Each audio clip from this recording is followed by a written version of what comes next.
Hey there, y'all. Welcome back to Coffee Date Thursday. But guess what? It is not Thursday, and this is not coffee. I'm really excited to be here for you. I'm filming this video early because I will be traveling on Thursday, but I do look forward to catching up on all of your videos when I get back from my camping trip in Texas this weekend. Coffee Date Thursday is a collab group on Facebook where a bunch of us get together and have a weekly theme to tell you about while we drink coffee on Thursdays. This week's theme is St. Patrick's Day recipe, and I've never done a recipe video before. This should be highly entertaining. I'm not doing any St. Patrick's Day themes, but I think you'll agree that this recipe really fits. And I am making something to take with me to my camping trip this weekend, which is to the Sherwood Forest Renaissance Festival outside of Austin, Texas. So I'm really excited. I've never been to this fair, so I will definitely update you on that when I get back. And I need something to take to share with my friends to spread good cheer and merriment. So today I'm going to be showing you how I make mulled wine for Renaissance Festival.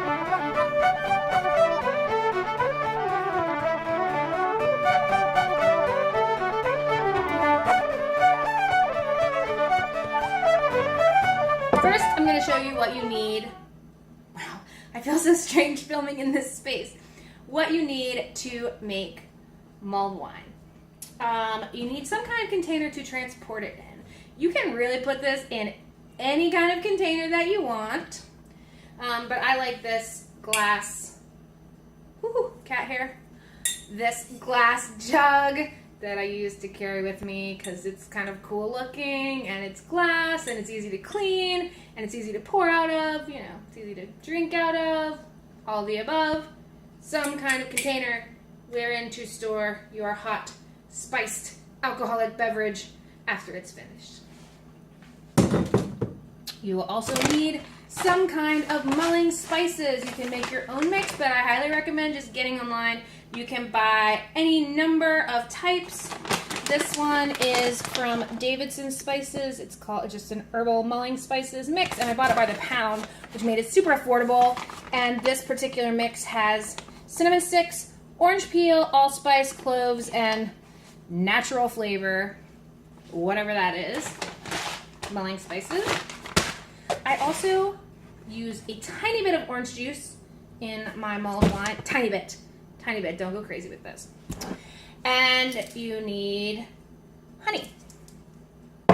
You will also need a pot for simmering your wine, a wooden spoon for stirring, and some sort of diffusion device. I use this kind of like super large. In fact, it may actually be for mulling spices, or maybe it's for like spicing hot cider, a really big one. You can use any type of...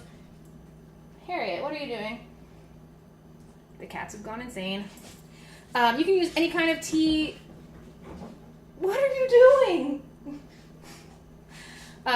You can use any type of tea diffuser, or even like a cheesecloth, or whatever you call those things, coffee filters, however you want to do it, to soak your spices in your wine.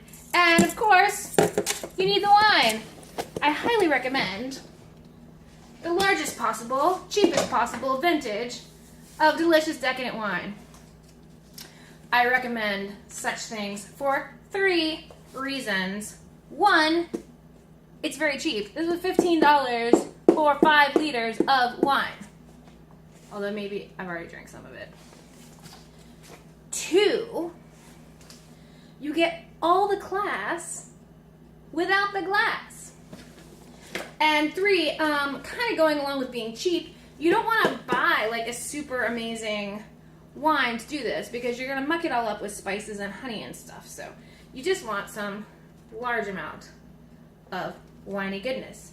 Oh, and recycling, right? All right.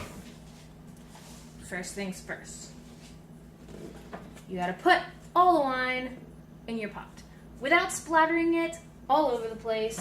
So I usually tug the bag out kind of far down like this and lean the box into the pot because for real it will splatter all over the place.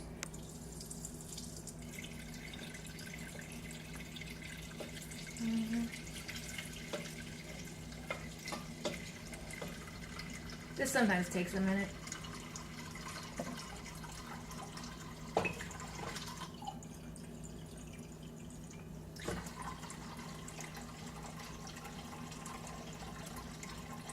Once you get the bag down to a manageable amount, put that box in your recycling and squeeze the rest out of the bag.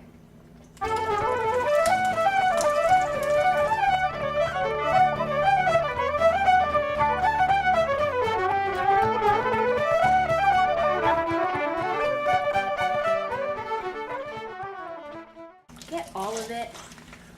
Don't let's be wasteful.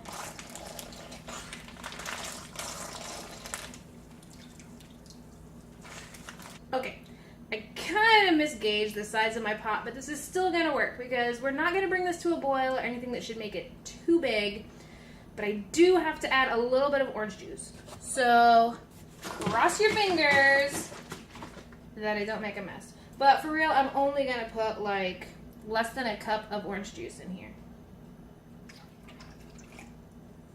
Not much at all. Just a little bit of sweetness and citrus. Next, I'm going to add about a cup of honey.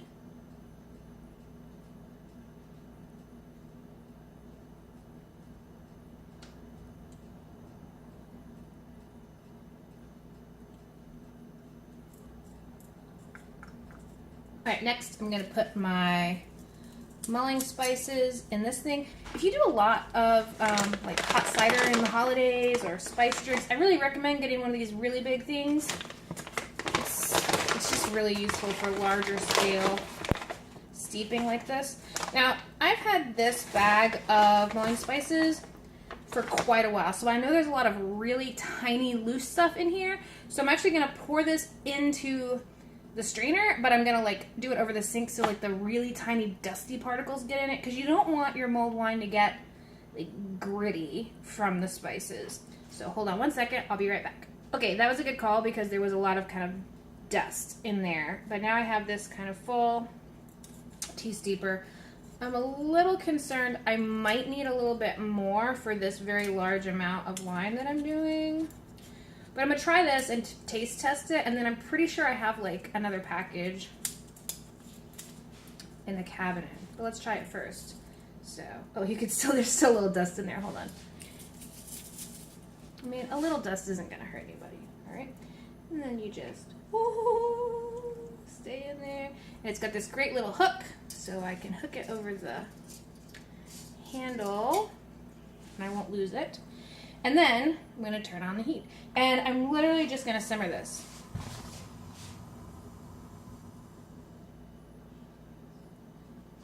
I'm just going to get this about medium heat, and so medium low heat, and so kind of slowly get it hot. So what I want to do is bring this up to barely a pre-boil, barely starting to kind of simmer, and then cut the heat back.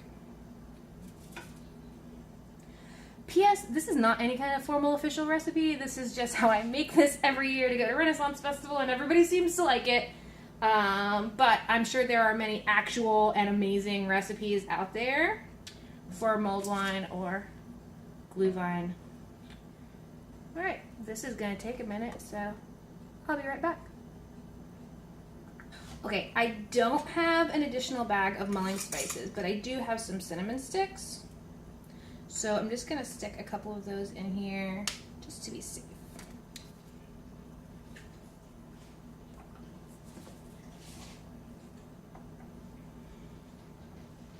All right, y'all, this wine is almost hot, not quite hot.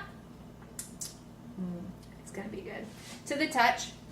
The flavor is already dramatically changed. I can taste the cinnamon a little bit. I can definitely taste the orange juice and the honey a little bit. And so now that it's reached this temperature, I don't want to get any hotter than this because it will cook out all that very precious alcohol content from this drink. So I'm just going to turn it off and let it sit here until it cools down to room temperature. Now, I'm not actually going to drink this for 2 days. So I'm going to store it at room temperature in this glass jug. And it will kind of set the flavor a little better over that time.